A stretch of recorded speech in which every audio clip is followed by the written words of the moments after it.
I want to get your sense of where we are in this economic cycle, if we could. And really, I think, given the conversation we've been having all morning, has inflation peaked? Yes. Well, it's very interesting to hear people saying that we'll be able to skirt recession. We believe we are in a recession. The durable goods orders we just saw, really we're seeing the strength there because of activity being attracted to the U.S., a flight to safety. That's why our dollar's been going up as well. Nonetheless, we think we are in a recession. We're seeing tremendous demand destruction. You see demand for gasoline over the summer down to 25-year lows, 1997. Think about that. So lots of demand destruction, and we believe it will continue. The good news here is to hear Michael Evans this morning talking about, hey, we're all on the same page. This could be done in the first 3 months of next year. Well, if the market is the discounting mechanism that it should be, then it should be discounting the peak in interest rates. Yes, inflation peaked. We believe core inflation peaked at 5.3%. This is the PCE deflator that the Fed supposedly pays the most attention to, 5.3 in February. It's down to 4.6.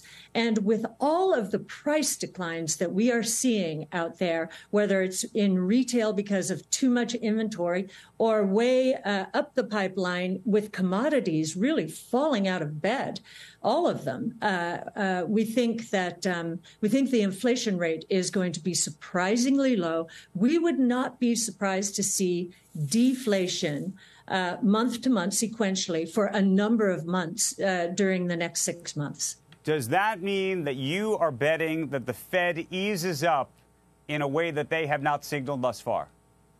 Absolutely. I think they do not appreciate how much demand destruction has taken place out there. But this holiday season, I think, will be telltale that way.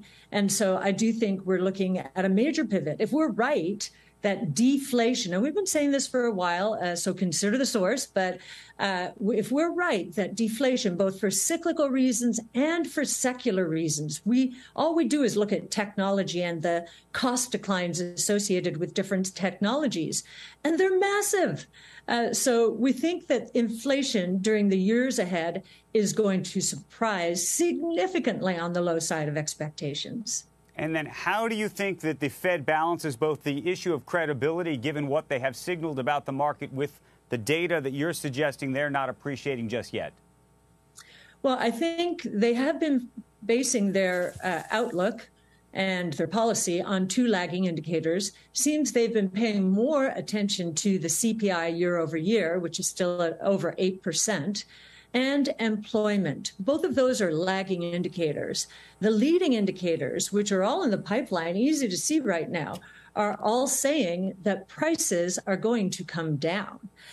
Inflation certainly will come down, but I think the big surprise out there is the number of months we will see actual deflation, negative prices. And it's not just because of the U.S. In fact, we're benefiting from the flight to safety from the rest of the world. What's going on in China is highly deflationary. What's going on in Europe, the same. This energy is a huge tax on that continent. One of the other things that's happened in the last in the last week that I think is fascinating is that both Japan and China have basically supported their currency, and they're basically saying no mas. And in order to do that, what are they doing? They're selling dollars and buying their own currency. So effectively, China and Japan are doing some of the easing that we think the Fed will do, increasing dollars in the system.